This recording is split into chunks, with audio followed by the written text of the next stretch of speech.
kenapa dalam zaman sekarang ni masih ada yang percaya kata-kata bukan ahli dalam sesuatu bidang kepakaran. Contohnya bagi mereka yang percaya kepada golongan anti-vaksin. Tambahan pula, golongan anti-vaksin sering menggunakan hujah mereka lebih percaya kepada perubatan sunnah. Dan vaksin ini bukan perubatan sunnah. Boleh panelis berikan input? Soalan bombastik kita bagi ujung-ujung tadi. Silakan Ustaz dulu. Ustaz nak buka kitab pun tak apa Ustaz. Bismillah, alhamdulillah, salam. Saya rasa sedih lah sebab penanya soalan tu dia kata biasanya orang yang tak nak ambil ni dia akan mengaitkan dengan sunnah. Sebenarnya tak tahulah berdasarkan circle ataupun bulatan di sekitar kita, saya memanglah ramai kawan daripada golongan ustaz ataupun golongan yang belajar bidang agama kan, bidang syariah, bidang usuluddin, bidang bahasa Arab, bidang fiqh, hadis dan sebagainya. Saya tak rasa macam kebanyakan mereka menolak ke ataupun kebanyakan mereka ni tidak mahu mengambil perubatan moden. Tapi biasanya lah, tahulah, ini bagi saya orang yang saya jumpa yang tidak mengambil perubatan moden ni adalah orang yang tidak dalam bidang agama sekalipun. Dia bukan dalam memang pengkhususan dalam bidang hadis ataupun pengkhususan dalam bidang fiqh. Biasanya pakar-pakar dalam bidang fiqh, dalam bidang hadis ni juga termasuk dalam orang-orang yang menggalakkan masyarakat untuk mengambil perubatan moden. Kalau kita tengok macam sama je. Seperti orang-orang yang lain lah dalam pakar ni. Jadi sebenarnya isunya bukanlah orang tu dia terpengaruh dengan ataupun dia lebih iman dia tu kepada sunnah ataupun iman dia kepada hadis lebih ke. Sebenarnya berbalik kepada ilmu dia, tahap ilmu dia. Berapa banyak pengetahuan dia tentang ilmu ni. Kalau kita tengok dalam hadis Nabi SAW, walaupun ada hadis Nabi SAW sebut al-habbatus sauda shifaa'un likulli da'. Habbatus sauda tu adalah penawar bagi segala penyakit.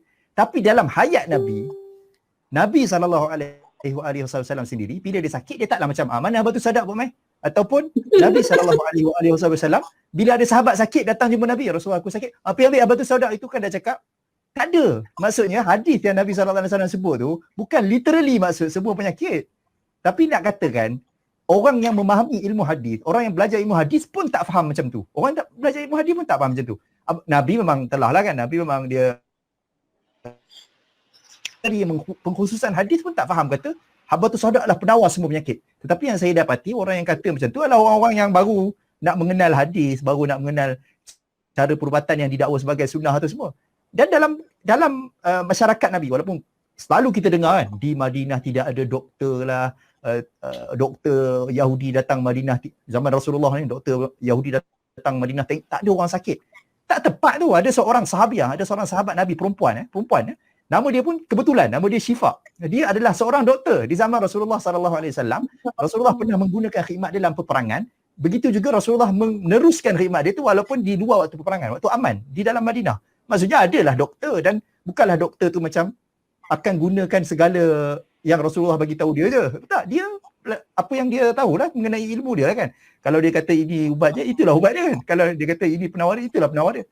Dan itulah orang yang memahami ataupun orang yang mendalami ilmu hadis, ilmu sunnah, ilmu sirah Nabi SAW, dia tidak akan ada masalah tu. Biasanya orang yang jadi macam ni adalah disebabkan dia baru mengenal.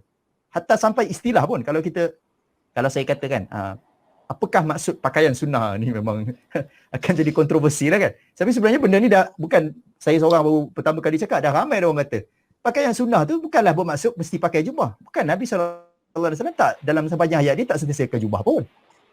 Pakaian sunnah tu bermaksud pakaian yang menepati syarak, menepati syariat. Kalau dia menutup aurat, prinsip-prinsip syarak terjaga, itulah dia pakaian sunnah. Sebab sunnah Nabi ni semua kehidupan Nabi.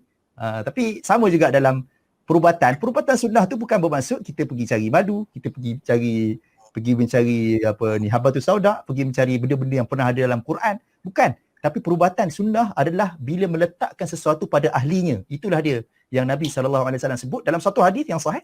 Nabi SAW sebut, barang siapa man tatabbaba walam yu'raf minhu tib, maksudnya siapa yang tatabbub ni dalam bahasa Melayu susah nak terjemah, dia macam pretend to be a doctor. Dalam bahasa Arab dia ada satu kata aja, tatabbaba, maksudnya pretend to be. Siapa yang buat berubat tetapi dia tidak dikenali sebagai seorang doktor pun, maka dia menjamin kesan dia. Nabi SAW kata menjamin kesan tu maksudnya dia kena tanggung hasil perbuatan tindakan dia tu, dia akan tanggung. Kalau orang tu doktor, kalau dia berubat menggunakan ilmu yang betul, dia menggunakan kaedah yang betul, tapi dia tahu risiko orang ni akan meninggal ataupun dia akan ada kesan sampingan, dia tak payah tanggung. Maksud tak adalah doktor tu dipersalahkan ke apa semua. Tapi orang yang macam ni, Rasulullah sallallahu alaihi wasallam kata, siapa yang tidak dikenali sebagai seorang doktor ataupun sebagai seorang yang ada ilmu perubatan, maka dia kena jamin, dia tanggung. Itu maksud hadis tu. Itu dalam hadis sahih. Jadi sebenarnya bukanlah isu dia ni mengenali sunnah atau tak sunnah, tapi sebenarnya kerana dia baru sahaja nak berkenalan dengan hadis-hadis yang dibawa oleh setengah pihak dengan meletakkan jenama sebagai itulah dia perubatan sunnah. Wallahu a'lam. Allah, masya-Allah. Saya nak cerita sikit ni. Saya ada seorang murabbi saya, dia almarhum Dr. Alim Shah. Dia cerita kan, sebab dia ni selalu hadir di Islamic Organization of Medical Sciences. So memang selalu berdepan dengan Sheikh Yusuf Al-Qaradawi.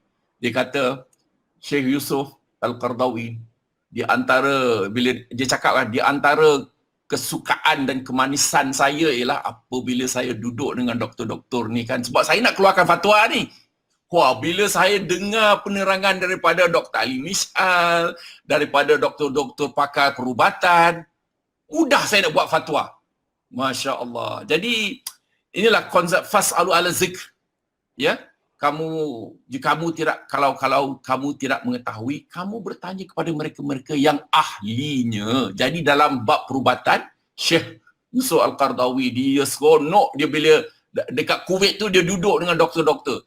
Dan bila dia keluarkan fatwa, ini satu lagi yang hebatnya. Bila Syekh Yusuf Al-Qaradawi, semoga Allah panjangkan hayatnya, bila dia keluarkan fatwa dia memudahkan. So doktor-doktor bila dengar fatwa, facilitating, menyenangkan, memudahkan. Senang doktor nak buat kerja tau. Jadi ini kehebatan. Bukannya kadang-kadang kita tengok di antara fakir-fakir kita, fatwa dia membebankan. Sebab itu merupakan sunnah Rasulullah sallallahu alaihi wasallam. Saya ingat hadis daripada Aisyah radhiyallahu taala bila Nabi diberi pilihan di antara dua perkara yang halal, beliau baginda sallallahu alaihi wasallam selalu memilih yang mudah, yang senang. Wallahu alam. Masya Allah.